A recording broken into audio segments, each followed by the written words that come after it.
tous les amis, aujourd'hui on se retrouve pour une présentation d'Oracle. Alors c'est un jeu donc, que j'ai reçu hier et que j'attendais impatiemment, donc il s'appelle Breath of the Night, donc le souffle de la nuit. Donc c'est un oracle russe qui a été créé déjà en 2012 et qui est sorti une première fois en 2013. Et qui a eu droit à une nouvelle édition en 2020. Donc vous voyez, il y a 450 copies. Vous avez à l'intérieur 103 cartes. Alors ce jeu, je l'ai acheté... en fait, il est disponible sur Etsy, si vous connaissez. Le truc, c'est qu'il est super cher dessus, je trouve. Il est à 78 €. Moi, je suis allée sur le site, on va dire, officiel. Il était à 53. Après, il faut voir si le tarif de livraison revient au même ou pas avec Etsy, mais je ne crois pas. Je crois que ça reste quand même en dessous. Moi, j'en ai pris deux parce que je compte en offrir un à une amie. Et du coup, j'ai pas payé les frais de livraison. Donc, c'était plus intéressant pour moi. Le truc, c'est que sur ce site-là, donc l'officiel de Isri Tarot, il n'y en a plus qu'un en fait. Donc on arrive vraiment à la fin, je pense, des 450. Il en reste un dessus et sur Etsy, je crois qu'il reste 3 exemplaires. Donc en tout cas, si jamais, après cette présentation, ce jeu vous intéresse, je vous recommande vivement de le commander très vite parce qu'il reste vraiment pas beaucoup de jeux, quoi. Alors, donc vous voyez, vous avez une petite boîte en carton, toute simple, mais elle est très sympa, je trouve. Puis j'adore l'image de présentation. Franchement, elle est top. Je crois que ça, c'est l'image de l'ancienne version, il me semble, de la première édition, puis la nouvelle. Alors, on va regarder. Bon, j'ai toujours peur de l'abîmer, par contre, vous voyez, en l'ouvrant, je pense que ça va pas tenir longtemps. Surtout que je pense beaucoup l'utiliser parce que il est vraiment top. Alors, donc vous avez les 103 cartes. Bon, la tranche, elle est simple. Elle est blanche, Je sais pas si ça va s'abîmer, j'ai fait qu'un seul tirage avec. Mais je compte les colorer en noir, donc quand j'aurai du temps. J'adore le dos des cartes, franchement il est génial, il est magnifique. Très très beau. Alors il n'y a pas de livret, comme vous le voyez, le livret il vous est envoyé en PDF en anglais. Donc bon, si vous n'êtes pas fan de l'anglais, ça va être compliqué. Ouais, ça abîme déjà la carte, ça commence bien. Voilà. Alors les cartes sont assez fragiles dans le sens où elles sont vraiment très, très souples. Par contre, quand on les mélange, pourtant on n'a pas l'impression de les abîmer. Je vais pas le faire parce que bon, elles glissent quand même plutôt bien. Il y a mieux, mais ça passe. Après, c'est vrai que c'est un gros tas de cartes, donc pour mélanger, c'est vraiment pas pratique par contre. Voilà. Alors je vais vous présenter les livrets en PDF. On va switcher sur l'ordinateur. Alors je vous montre à quoi ressemble le petit PDF du livret, donc en anglais. Alors vous voyez, c'est assez... niveau présentation, il n'y a pas vraiment de mise en forme. C'est écrit petit, c'est tout assez. Donc là, vous avez voilà le sommaire. Mais voilà, donc pour chaque carte, bon, il y a quand même pas mal d'infos, mais bon, c'est vrai qu'en plus c'est en anglais, donc il faut s'amuser à traduire. Donc autant prendre des notes, je pense. Voilà, donc c'est comme ça tout le long. Et j'ai téléchargé par curiosité la version russe. Alors, attendez, je reviens au début. Qui est tout autre, c'est vraiment, je pense, tel que le livret aurait dû être. C'est beaucoup plus soigné dans la présentation. Et surtout, il y a un document qu'il n'y a pas dans la version anglaise. Donc c'est le petit tableau qu'il y avait là quand j'ai ouvert la page. Voilà, celui-ci. Alors de ce que j'avais compris, alors ils en parlent quand même dans la version anglaise, mais ils disent que à telle page il y aura le tableau, sauf qu'il n'apparaît pas parce que voilà, ils n'ont pas vraiment tout repris. Donc là vous avez apparemment les 4 éléments Feu, eau, air, terre. Après pour le reste je sais plus, c'est expliqué en anglais tout à l'heure sur l'autre livret, mais je sais plus ce qu'ils disent. C'est un petit peu les opposés, enfin je sais plus trop comment ils...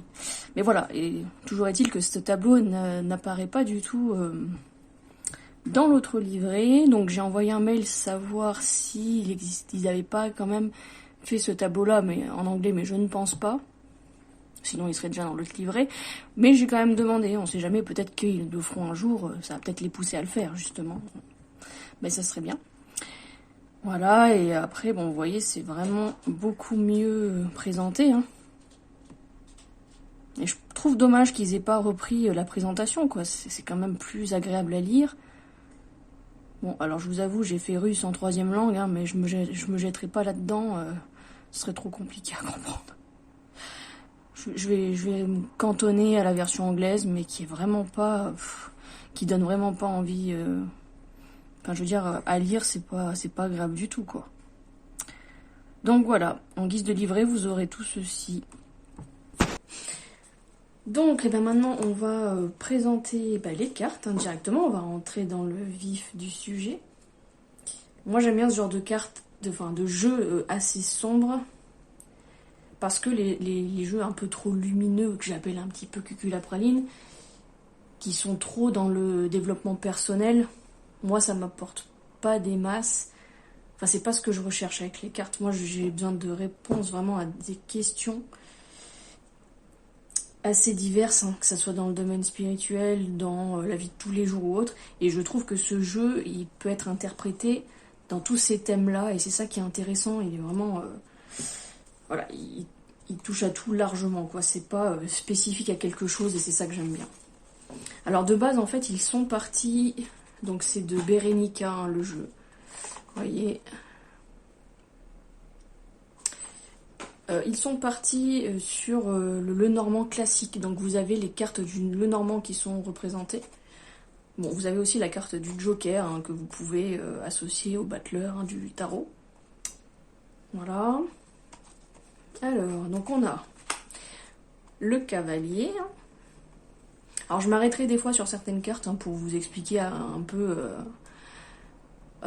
les interprétations qui peuvent être faites, surtout pour les cartes dont on n'a pas l'habitude, qu'on n'a pas l'habitude de voir sur d'autres jeux, parce que c'est vrai qu'il y a des cartes qui ressortent dans tous les jeux quasiment, donc on a l'habitude. Pour cela, je m'arrêterai un petit peu dessus.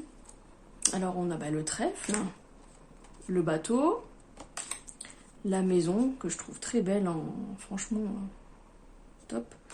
L'arbre aussi qui est magnifique. Les nuages, le serpent, le cercueil, le bouquet, la faux,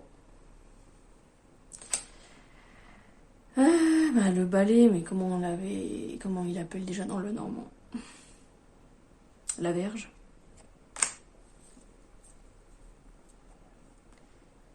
vous avez donc les oiseaux, l'enfant, le renard, l'ours, les étoiles, la cigogne, le chien, la tour, le jardin, la montagne, ouais, la croisée des chemins, je sais plus, l'intersection, quoi, je sais plus, voilà. Le choix. Le rat, enfin les rats, le cœur, l'anneau, le livre, la lettre, l'homme, la femme, le lys, le soleil. Alors c'est sûr que celle-ci elle sort du lot, elle est lumineuse hein, dans ce jeu si sombre. Alors je voulais dire aussi, hein, j'ai fait qu'un seul tirage et sur une question précise qui me taraudait depuis un moment, mais je voyais pas à quel jeu poser la question, il fallait quelque chose de sombre. Je peux vous dire que ça m'a calmé la réponse. c'était bien ce que je pensais et c'était tellement, ça répondait tellement en détail en fait que franchement j'étais scotchée pour un premier tirage. Enfin, il est parfait ce jeu. Moi je pense que je vais beaucoup l'utiliser. J'espère que je vais pas l'abîmer. Donc on a la lune, la clé, les poissons, l'encre, la croix. Et là, alors, on a l'homme et la femme, mais en version un peu plus... comment dire? Enfin, ça se voit, hein, je pense. Donc déjà, on a Peter Steele qui est représenté. Donc moi, j'adore en plus cette personne-là. Et donc là, on représente un peu l'érotisme, quoi. Donc les hommes un peu plus volages. Enfin, du coup, c'est bien parce que on aura les deux sortes de cartes, hein, l'homme et la femme un peu plus prudes, un peu plus strictes. Et puis, ces cartes-là, on pourra parler peut-être d'infidélité selon la question, voilà. Ensuite, on a les éléments, donc l'air, la terre, avec le petit symbole correspondant à chaque fois. En plein milieu, c'est un peu bizarre d'ailleurs, d'avoir coupé avec le corbeau. Le corbeau, l'eau, le feu, la glace, enfin l'iceberg. Alors le vampire, du coup, elle parle d'elle-même cette carte, mais on peut avoir quelqu'un d'addict, quelqu'un qui vous pompe l'énergie, qui vous bouffe, quoi. Ouais, ça peut représenter de l'addiction, de la dépendance aussi. La dépendance au sang, mais bon, du coup la dépendance à autre chose, hein. Voilà, on a la balance, les escaliers, on a le chaudron, hein. Ça aussi on le trouve pas... Enfin moi c'est la première fois que je le vois dans un jeu. Donc là on peut parler de transformation, ça peut représenter le ventre de la femme, la gestation aussi. La gestation peut-être d'un projet, voilà. Bon, et puis évidemment l'empoisonnement, hein, on est d'accord, selon ce que vous mijotez dedans. Et selon les cartes autour, du coup, c'est ça qui est bien, c'est que du coup, c'est vraiment, celle-ci, ça fait partie des cartes, selon ce que vous avez autour, ça peut avoir un tout autre sens. Donc le phénix, qu'on connaît bien aussi, le miroir, très jolie carte en plus. La marionnette, je vous fais pas un dessin, la manipulation. Alors on a le moulin. Donc là, on parle d'un cycle incessant, voilà, peut-être des schémas répétitifs, hein, ça peut aussi. Et si on parle d'une personne, on va parler de quelqu'un qui est une personne travailleuse, hein. On a l'œil qui est... la carte, elle est très très belle. Donc qui représente le reflet de l'âme, qui représente... la connexion, l'intuition avec... la connexion avec l'invisible, l'intuition. Voilà. Je sais pas pourquoi je bug. J'ai moments d'absence et je sais plus où j'en suis, c'est grave quand même. Donc voilà. On peut penser au troisième œil, hein, tout simplement. Celle-là aussi, on s'y attend pas, surtout dans un jeu sombre. Le petit cochon. Ça fait penser aux personnes bonnes vivantes, et là on peut peut-être vous dire aussi que il va peut-être falloir se calmer sur la nourriture. Peut-être arrêter de trop en profiter. C'est peut-être à l'excès, tu vois, c'est vraiment les excès. Donc selon ce que vous avez autour, si ça n'a aucun rapport avec la nourriture, on peut vous dire que vous êtes extrême, excessif sur quelque chose. La magie. Il y a vraiment des cartes qui sortent du lot, c'est sympa. L'épée. Le loup-garou. Alors là, on nous parle de quelqu'un qui est à double face. Quelqu'un qui, de base, par exemple, un loup-garou, vous allez le voir en tant qu'homme à la base. On peut imaginer quelqu'un de doux, de normal, je sais pas moi, d'avenant, de gentil. Et un jour, voir qu'elle se révèle, cette personne, être cruelle, dangereuse, et j'en passe. Et donc là, si on parle d'une situation, on peut nous dire, là, vous partez, vous avez pris une décision, mais vous partez dans une situation qui peut être bien, mais qui est dangereuse, quoi. Donc instable, dangereuse, qui peut être changeante régulièrement ou qui peut changer définitivement par la suite. Donc en fait, elle est intéressante. Au début, je voyais pas trop ce qu'on pouvait en dire avec cette carte. Mais en fait, elle est très intéressante. La roue, l'araignée. Bon, j'espère que vous n'avez pas la phobie. Hein. L'œuf. Donc les projets en gestation. Là aussi, on peut... Franchement, je pense que si vous avez l'œuf et le chaudron, on parle clairement d'une grossesse. Alors celle-là, elle est topissime aussi. Les mécanismes.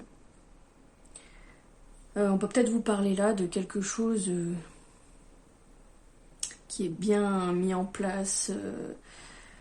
Chaque petite pièce a son importance dans le rouage. Et on peut aussi vous dire, selon comment tombe la carte à l'envers ou autre, ou selon ce qu'il y a autour, qu'il manque une pièce importante pour que ça puisse fonctionner. Pour que, je sais pas, votre projet puisse se mettre en route, ou pour que votre situation se débloque. Et celle-là, moi j'adore, quoi. Alors, les loups, l'éclipse. Voilà. Donc c'est un petit peu comme la lune, c'est la partie qui est enfouie, qu'on ne montre pas, mais je dirais peut-être même plus sombre que quand on a la carte de la lune. Moi j'ai eu la chance, j'ai tiré les deux ensemble tout à l'heure. Donc ça a un peu accentué l'idée de quelque chose d'enfoui, de vraiment profondément. Ça y est, je trouve plus le mot. Le fer à cheval, on va y arriver. Le rituel, celle-là, elle est intéressante aussi. Je trouve que c'est bien d'avoir ça dans un jeu, selon la question qu'on pose. Le dragon. Le vieil homme. La vieille femme. Le temps. La licorne, tout ce qui est protection. Alors, celle-là aussi, elle m'a fait sourire sur le coup. On n'est pas dans un jeu russe pour rien. Non, je rigole. Donc, l'alcool. Donc là, évidemment, on vous parle d'addiction, de dépendance. En plus, vous avez même la cigarette, le cigare. Donc, on est vraiment dans les addictions. Mais, à côté de ça, on peut aussi tout simplement parler de quelqu'un qui a l'esprit altéré. Peut-être qu'il prend des décisions, qui n'a pas toute sa tête à ce moment-là, ou qui est, je sais pas moi, qui traverse quelque chose, une épreuve, et quelque chose de difficile, et qui n'arrive pas à prendre les bonnes décisions parce que elle a l'esprit qui tourne en boucle, le mental, il n'en peut plus, donc les décisions sont prises, mais pas en pleine conscience, de la chose. Donc elle est intéressante aussi, celle-ci. On a le chat. Le papillon, donc tout ce qui est transformation ou tout ce qui est événement court. Le fantôme, donc quand on vit pas mal dans le passé, dans la nostalgie, quand on est dans son monde, qu'on est un petit peu absent, voilà. Bon, après cette carte elle est courante. Bon, et après tout simplement le fantôme, l'esprit aussi. Le désert, donc c'est quand même un endroit où il y a eu d'après les religions, des contacts avec Dieu. Ça fait penser à la carte de l'ermite en fait.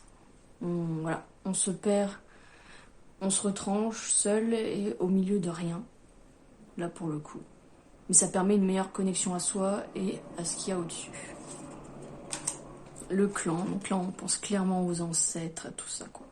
Elle est pas mal aussi celle-ci. Le sphinx, là vous pouvez penser notamment à l'énigme du sphinx. Alors peut-être quelqu'un qui pose des questions, qui est méfiant ou qui justement ne répond jamais à vos questions et vous répond en retour par d'autres questions. Voilà.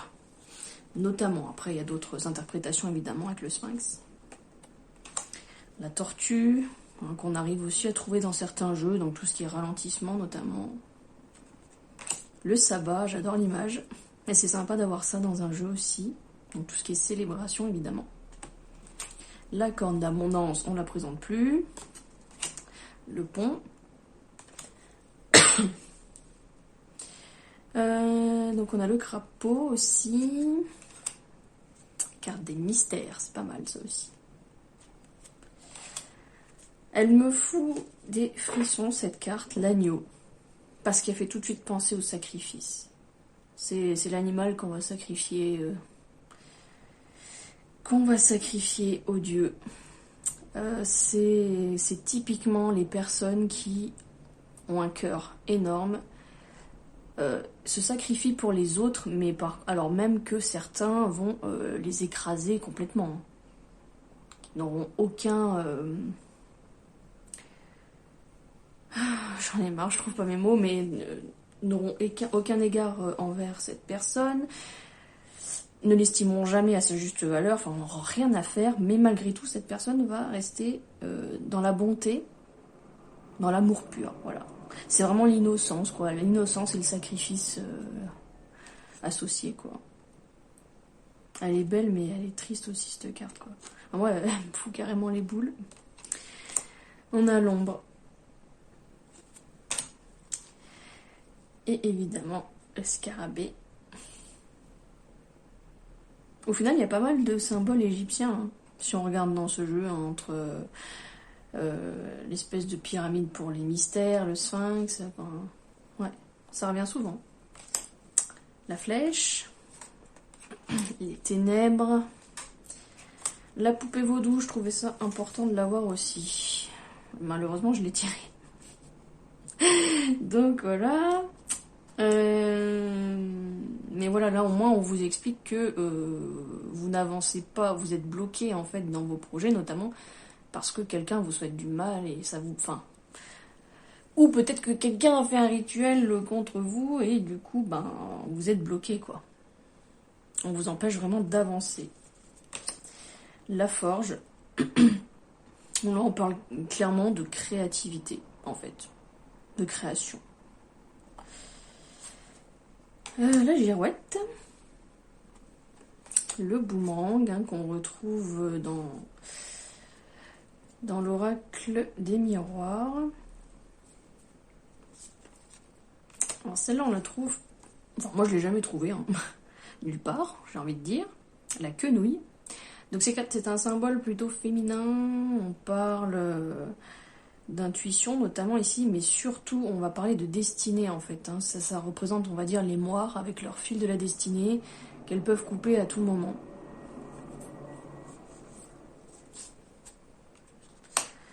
Bon, je saurais plus vous le traduire.